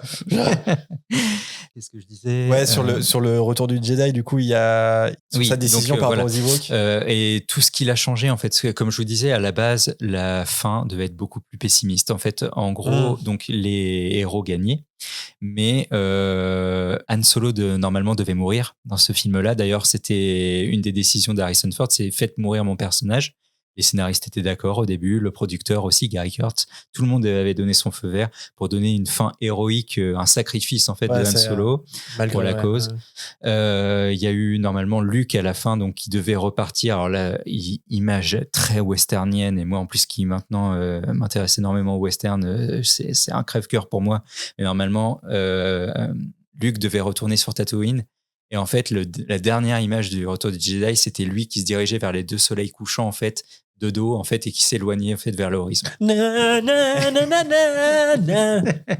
Non mais c'était fort. En gros, il partait. Mais pourquoi du coup ils ont? Parce qu'il venait de tuer son père, et donc en gros, parce que c'est lui aussi qui participe. Non mais je veux dire, pourquoi finalement ils ont pas pris cette direction-là? J'en viens justement. Sois patient, écoute l'histoire, laisse-toi porter. Leia surtout, et ça c'était très beau. En fait, à la base, elle est politicienne, elle est reine d'Alderaan, mais elle est aussi, elle fait partie du Sénat galactique. D'ailleurs, autre petit comme Georges pont, Larcher. très rapide, la corruption du Sénat dans la prélogie, la corruption du ministère de la magie dans Harry Potter, petit pont que je place là, mais voilà. Ouais, Voldemort infiltre voilà. le ministère de la magie. Comme l'empereur. Non, mais vraiment, il y avait aussi ça, je l'avais noté. Ouais, c'est vrai. Et donc, la princesse Leia, normalement, en fait, elle était très contente de faire partie depuis de la rébellion. En fait, elle était plus juste une politicienne, donc en gros, qui faisait des beaux discours et tout ça. Non, là, elle était active. Et à la fin, son personnage devait... La rébellion, du coup, se terminait, normalement. Et donc, elle devait retourner dans la vie politique, ce qui, en fait, était un crève-cœur pour elle, quoi. Et donc, du coup, il y avait... vraiment, c'était hyper amer, hein, la fin. C'est-à-dire que les personnages, il y avait une victoire, mais en même temps aussi une fin pour eux, en fait. Une fin de quelque chose qui les avait réunis. Et donc, ils repartaient tous. Han Solo vers la mort, Leia vers la politique, Luke vers l'exil. Enfin, vraiment, il y avait... Et donc, George Lucas... Du coup, qui déjà, en fait, lui n'aime pas beaucoup l'Empire contre-attaque, qu'il trouve beaucoup trop sombre à son... Même si c'est lui qui avait mis toute l'idée du Je suis ton père de Vader, c'est pas lui qui réalise. Non, c'est pas lui qui réalise. Et d'ailleurs, l'épisode 6 non plus. Mais il a écrit. Par contre, il est scénariste. Il a participé beaucoup, mais c'est notamment Lawrence Kasdan, un scénariste plutôt connu qui a ensuite fait des films aussi en tant que réalisateur, qui a aussi d'ailleurs participé à l'écriture de l'épisode 7, qui du coup qui est censé être le plus grand auteur finalement de l'Empire contre-attaque et du Retour du Jedi. Mais il y avait toujours le veto de George Lucas, et donc George Lucas en fait a imposé ses visions quand même, parce que quand il a vu l'épisode 5, il s'est dit où est passé le côté pulp en fait que je voulais à la base dans Star Wars. Et donc en fait c'est pour ça que je sais pas si c'était écrit comme ça à la base, mais toute la scène au début du Retour du Jedi dans le palais de Jabba avec tous les aliens complètement bizarres, il y a une sorte d'éléphant bleu en fait dans le château de Jabba le Hutt. Enfin, Jabba le Hutt, cette espèce de grosse larve et tout. Ouais. À la base, il n'était pas décrit comme ça. Hein. Jabba le Hutt, à la base, c'était un gros humain. Oui. En fait. Et donc, ils ont même, du coup, ils ont ajouté les FX par-dessus l'acteur, il me semble. Oui, ça, pour le coup, qui est assez grotesque. Ça fait partie des mauvais ajouts de George Lucas. Mais donc, en fait, c'est pour ça, lui, il a voulu vraiment retrouver ce côté pulp et surtout assez fun. Même si, en effet, ils ont gardé quand même le côté tragique autour de la mort du père. Parce que Luke, en effet, va devoir affronter son père à la fin, même s'il y a toute une conversation intéressante où ils veulent pas s'affronter. Enfin, lui, en tout cas, Luke ne veut pas affronter son père et le faire revenir du côté lumineux juste par les mots. Et en fait, non, c'est là la très belle idée. Là, pour le coup, c'est on va dire la seule bonne partie du Retour du Jedi, c'est vraiment tout Luke, Vader et l'Empereur. Là, vraiment, Luke, en fait, qui va vraiment être confronté au mal. Il va jamais s'approcher aussi proche du côté obscur que dans l'épisode 6, parce qu'à un moment, du coup, et d'ailleurs, il va se rappeler la vision qu'il a eue dans l'Empire contre-attaque, la vision qu'on évoquait tout à l'heure, où en fait, c'était sa tête qui se retrouvait sous le casque de Vader. Et là, en fait, en effet, il s'acharne contre son père à la fin, il lui coupe la main et puis il lui donne plusieurs coups de sabre laser. Et d'ailleurs, c'est ça qui détériore énormément le casque avant justement que les éclairs de l'empereur qui du coup, finissent par tuer complètement Anakin et Vader. Et du coup, George Lucas a basculé du côté sombre parce qu'il a imposé ses choix et pour un côté marketing, en fait. Ouais, il a écouté le côté marketing de voilà. Si chacun repartait chacun de son côté, il pourrait pas faire des suites. Il voulait pas que Han Solo meure parce que du coup, ça vendait moins de figurines pour Han Solo. Il voulait des Ewoks parce que du coup, ça faisait plein de peluches niveau marketing. Et ça, il l'a avoué dans des interviews et tout. Oui, parce qu'à la base, normalement, c'était génial l'Empire contre-attaque. Pourquoi le Retour du Jedi? Parce qu'en fait, s'ils allaient sur cette planète forestière, en fait, ils allaient sur la planète natale de Chewbacca. Et en fait, tu vois, normalement, ça devait être une planète de Wookiee. Et en gros, là, on devait développer énormément le personnage de Chewbacca, qui a toujours été une sorte de personnage de côté, en fait. Puis il est là tout le temps, en plus. Oui, c'est ça. Mais ça a toujours été le bon coéquipier sympa, quoi, en fait. Ça, ouais. Mais par contre, on n'avait jamais creusé son histoire, sauf dans un film de Noël qui est vraiment qui a été renié. Le Chewbacca de Noël. Littéralement, ils allaient sur la planète de Chewbacca, en fait, et ils fêtaient Noël. Ah, j'adore. Sauf que du coup, c'était super mal fait. Et depuis, George Lucas a littéralement chassé toutes les copies après sur Terre. Sauf que, évidemment, il y a eu une fuite. Et donc, ce film est disponible aujourd'hui sur Internet, mais n'est pas sur Disney+. Parce que c'est une honte. Moi, je ne l'ai jamais vu. Mais même la prélogie, parce que pour le coup, la prélogie est peut-être beaucoup plus le produit de George Lucas que la trilogie originale, en fait. C'est ça que tu dis, en fait, parce que finalement, George Lucas a réalisé le premier film et il a pas réalisé les deux d'après. Par contre, il a réalisé l'entièreté de la prélogie. Et c'est vraiment sous son impulsion, quoi. Et ça a été un gros problème parce que heureusement, il avait des freins dans la trilogie originale. Gary Kurtz, qui était son producteur, qui était un très bon producteur pour le coup, et qui en fait, et pareil, il avait aussi tous ses amis, Steven Spielberg, Brian De Palma et tout, ont donné des idées en fait à George Lucas pour écrire la trilogie originale. Parce qu'à la base, le premier script qu'il a donné, c'est De Palma notamment qui a dit mais en fait on comprend rien à ton histoire, il y a rien qui va, il va falloir tout réécrire, et notamment l'espèce de texte défilant au début, donc, qui est un hommage aussi au Pulp et tout ça. Je crois que c'est Brian De Palma qui lui a dit de le faire comme ça en tout cas. Mais du coup, ce qui est intéressant, c'est que George Lucas, il a eu du recul sur son œuvre en fait et sur ce qu'il a fait. Finalement, il est critique envers lui-même en fait. Parce qu'en fait, il commençait à être énormément pointé du doigt par les fans aussi en fait. Et donc, mais tu vois, J.K. Rowling, elle est pointée par les fans et pourtant. Mais c'est différent parce que en fait, ce qui est fascinant avec George Lucas par rapport à J.K. Rowling, c'est que dès le départ, George Lucas devient un problème dans la mythologie qu'il a lui-même créée, tu vois. Après, il est problématique, mais dans l'univers là, J.K. Rowling, elle est problématique d'une manière sociétale. Faut pas oublier que tu vois, c'est venu bien après, c'est-à-dire que jusqu'au dernier film, J.K. Rowling, c'était une déesse, il faut pas l'oublier. Ça, c'était la créatrice unique d'Harry Potter. Alors certes, il y avait les réalisateurs, mais ils passaient au second plan, les réalisateurs. C'était J.K. Rowling, quoi, la figure de proue, l'autrice, etc. Truc qu'on retrouve un peu moins. Enfin, George Lucas, évidemment, c'est Star Wars, mais avec les fans, le rapport a toujours été un peu compliqué, quoi. C'est un peu ça, quoi, le truc. Mais avec la prélogie, quand on regarde les making-of, par contre, et c'est là que c'est flagrant, en fait, il n'avait plus de frein pour la prélo. Et c'est ça qui a posé énormément de problèmes pour la direction que ça prenait, parce que, en fait, tout le monde considérait George Lucas comme un dieu, en fait. Tous les artistes. Et en fait, c'était que des gens qui disaient George Lucas. Et donc, du coup, en fait, tout le monde allait dans son sens. Allez, hop. Tout le monde allait dans son sens, et en fait, personne n'osait lui dire non. Et c'est pour ça qu'on a eu des idées comme Jar Jar Binks et tout ça. Non, mais vraiment. Qu'est-ce qu'il a, Jar Jar Binks? Il faut le demander, même aux fans d'Harry Potter, je pense qu'il est apprécié par personne, ce personnage. Ah bon? Vraiment. Ah ouais, je trouve c'est quand même marrant, non? Même le petit frère du coup de ma compagne qui est là. Du coup, même le petit frère a toujours trouvé le personnage de Jar Jar Binks très agaçant, même. Donc, et il les a découverts petits. C'est la créature là avec les. Oui, c'est ça, oui. Mais clairement, Oh. c'est évident que c'est pour les enfants, que c'est pour attirer les enfants. Enfin, tu vois, il y a un truc comme ça. Et bon, apparemment, ça agace même les enfants, donc là, c'est un problème. Mais ouais, ok. Non, mais c'est intéressant de voir aussi, parce que c'est important. Harry Potter égale J.K. Rowling, Star Wars égale George Lucas, mais quand même des similitudes, mais aussi des. Oui, Voilà, oui. c'est quand même très différent. Et puis, comme on le disait, Star Wars n'est pas c'est pas du tout le même point de départ, c'est pas les mêmes produits, la même production. Si tu veux parler de John Williams, c'est le moment parce que nous allons bientôt devoir partir pour manger des sushis. Non, mais oui, mais on peut peut-être terminer par les petites. Moi, j'ai listé juste des petites similitudes comme ça à la va-vite. N'oublie pas James Williams. Mais évidemment, moi, je dirais en premier parce que on avait déjà évoqué ce truc-là, tu sais, par rapport au premier film, l'univers film. On a déjà dit il n'y aurait pas eu Harry Potter à l'école des sorciers comme il existe au cinéma s'il n'y avait pas eu Maman, j'ai raté l'avion. Bon, bah, il y avait John Williams. Meilleur film de Noël du monde. C'est peut-être encore plus vrai pour Maman, j'ai raté l'avion parce qu'on a à la fois Chris Columbus et John Williams réunis. Et c'est évident quand il suffit de regarder les films les uns à la suite des autres et là, on se rend compte qu'il y a un univers, il y a un truc quand même.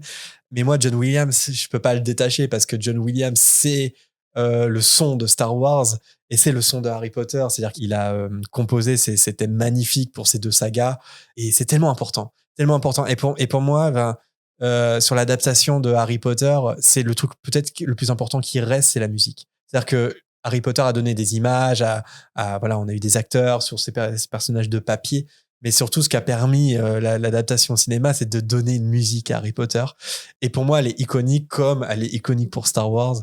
Et là-dessus, John Williams est clairement un lien, je trouve. Enfin, je sais pas, ma mère qui a vu qu'un film Harry Potter et qui s'intéresse pas du tout à cet univers, je suis sûre que tu lui mets une des musiques de John Williams, Harry Potter, et elle va reconnaître. C'est la force de John Williams. Comme Maman, j'ai raté l'avion, comme Star Wars. C'est ça, en fait, apparemment, dès les premières notes, en fait, il est très fort pour ça. D'ailleurs, c'est pour ça que ça participe énormément à l'identité des sagas auxquelles il participe. Et c'est très important, moi, je trouve, pour une saga. Aujourd'hui, d'ailleurs, on perd un peu ça. Dans les nouvelles sagas, il n'y a plus vraiment des musiques marquantes, en fait, quand on regarde. Ça dans les séries un peu. Parce que le générique des séries, c'est extrêmement important. Le générique de Succession. Mais parce que du coup, il y a un générique aussi. Game of Thrones. Ouais. En fait, c'est très marqué, du coup, le générique. Alors qu'en fait, là, vraiment, c'est des musiques qui accompagnent normalement, mais en fait, souvent qui mènent. Et en fait, aujourd'hui, on a de moins en moins de thèmes qui magnifient, en fait, une scène. Et je veux dire, par exemple, la scène de Lux devant les deux soleils, donc elle est très belle, hein, mais je veux dire, sans la musique de John Williams derrière, ça vaut plus grand-chose. Comme le thème de Koh-Lanta. Non, mais c'est sûr, arrivé. Le thème d'Edwige. C'est simple comme bonjour. Une bouteille. Puis il avait quand même poussé le truc, John Williams, c'est surtout sur les Dents de la Mer, quoi. Je veux dire, elle est très connue, hein, cette histoire, je crois, mais je sais pas si tous les auditeurs connaissent, mais je veux dire, à la base, Spielberg, il entend cette musique pour les Dents de la Mer, et en fait, il se dit, mais c'est quoi ça? Et en fait, il y a John Williams qui dit, laisse tomber, ça va cartonner à fond, en fait. Et en effet, c'est deux notes.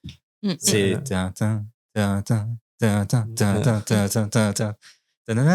enfin, ouais, et vraiment. Et donc, en effet, c'est vraiment deux notes.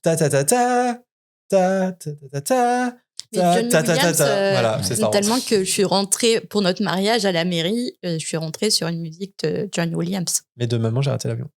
Bah oui, de Maman, j'ai raté l'avion. Et attention, qui est une excellente BO. Entre ce podcast et la vie réelle, où il était un de tes témoins. Le canon. Oh, le canon. Sinon, pour finir rapidement, j'ai listé sabre laser égale baguette magique. Oui. Dark Vador, Voldemort, on en a un petit peu parlé à la fois sur leur similitudes et leurs différences aussi. Yoda, Dumbledore. Et le fait très rapidement, du coup, Anakin qui était complètement difforme avant de devenir Dark Vador, en fait, je veux dire, il avait perdu ses deux bras, ses deux jambes, et donc, du coup, il a été recréé. Ah oui, En fait, il perd un bras dans un film, mais après, Obi-Wan, en fait, quand Anakin veut faire le saut ultime pour essayer d'achever Obi-Wan, en fait, c'est Obi-Wan qui l'achève en lui coupant, en fait, à travers juste un geste, le dernier bras qui lui est resté et les 2 jambes. Donc, Ça, en fait, ça t'a vraiment, pas marqué ça, Anakin dans la lave, fin du 3? Ouais, puis du coup, en effet- ouais. Oh, je m'en Non souviens plus. Et Ah, du ça coup, va, ça en m'a marqué effet, quand même. justement, après, il prend feu et donc il est complètement brûlé. Enfin, vraiment, Mais comment il survit à la lave? bah parce que alors il tombe pas dans la lave. En fait, il est au beurre et en fait, en gros, il y a alors ça, c'est un peu Ça a cautérisé les moignons. voilà, au niveau de la physique, voilà, c'est très douteux, mais du coup, en gros, il y a une sorte de flamèche de la lave en fait qui fait prendre feu, en gros, à ses habits qui sont sur lui. Et donc là, du coup, il brûle intégralement de la tête aux pieds. Et donc, en fait, après, c'est parce que du coup, il est tellement imprégné de côté obscur, et c'est aussi l'élu d'ailleurs. Petit parallèle, il y a une Bien prophétie sûr. dans Harry Potter. Prophétie. Du coup, avec, il y a aussi un peu le qui côté vient élu, rajouter encore un côté religieux, je trouve, parce que évidemment. il y a une destinée, il y a une prophétie. On en parlait par rapport à la force et la magie qui sélectionne comme ça. Est-ce qu'il n'y a pas tu vois, un truc au-dessus, tu vois, une Il y a espèce de- quelqu'un qui a sauvé ce corps sans jambes Oui, et sans du bras coup, parce qu'il n'a pas pu c'est se déplacer tout C'est seul. l'empereur Ah. en fait qui vient le récupérer, et donc en gros avec on va dire la magie du côté obscur et du coup surtout tous les appareils médicaux et tout, il y a plein de droïdes en fait autour qui s'affairent et qui en fait le réparent au fur et à mesure, qui le rapiècent en gros, mais avec des parties mécaniques. Tu veux pas faire un podcast sur Star Wars et moi je découvre Star Wars en t'écoutant et je te pose des questions? Parce que là je redécouvre Star Wars là. Je suis partant. Moi, ça m'a donné envie de tout remater là. Je découvre des trucs, c'est bien, j'ai bien.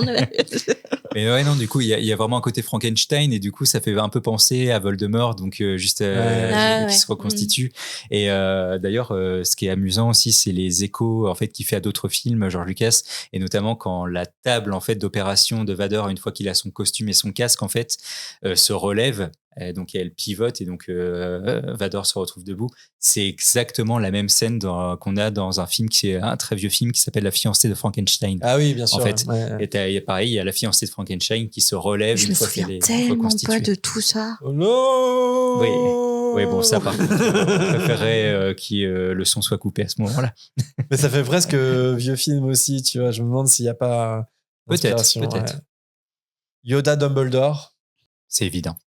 là, la sagesse ultime peut-être.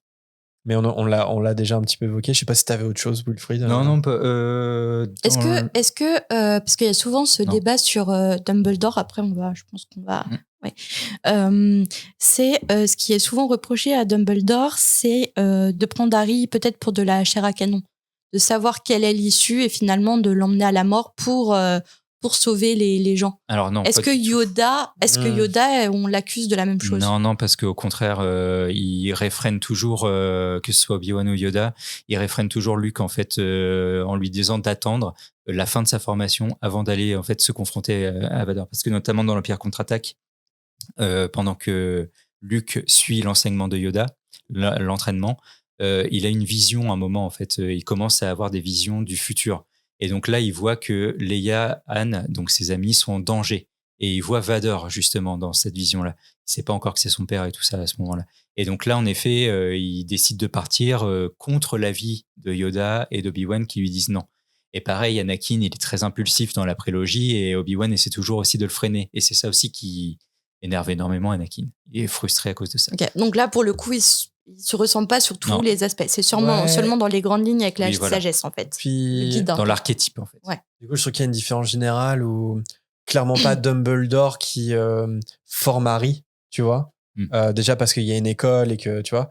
Et surtout, chez Dumbledore, il y a aussi ce truc de Harry doit faire l'apprentissage par lui-même. C'est-à-dire qu'en fait, c'est lui qui tire les ficelles, mais tu vois, Harry doit vivre son propre destin. Alors que j'ai l'impression chez les Jedi, il y a toujours cette relation Padawan, on appelle ça maître Jedi. Oui, maître Padawan. Ouais, voilà. Et alors qu'on n'a pas vraiment, ça donne pas cette impression-là entre Harry et Dumbledore, par exemple. C'est-à-dire que c'est Dumbledore qui laisse un peu faire Harry, qui regarde un peu de haut. Ok, ça se passe bien. Et de toute façon, il doit faire l'apprentissage par lui-même. Aussi, il y a le côté école où c'est les profs qui sont en charge de la formation, mais Dumbledore n'est que le directeur quelque part. Mais Non, effectivement, il y a des petits ponts et des différences là-dessus. Il y avait autre chose ou... Non, moi, du coup, c'était fini. On a fait un after show aussi long que l'épisode. Ouais.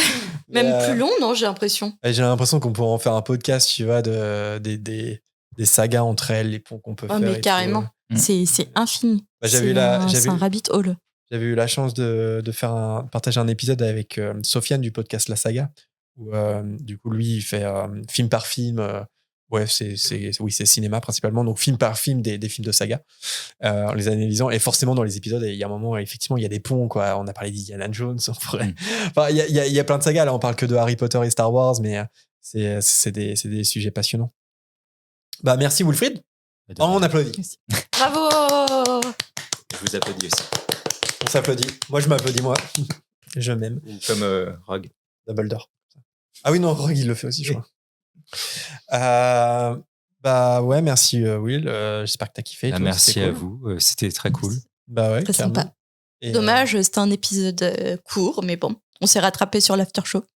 Bah ouais, non, mais moi je trouvais que c'était super cool. Ça va, Daphné, c'était bien. Il est l'heure de manger des sushis, apparemment.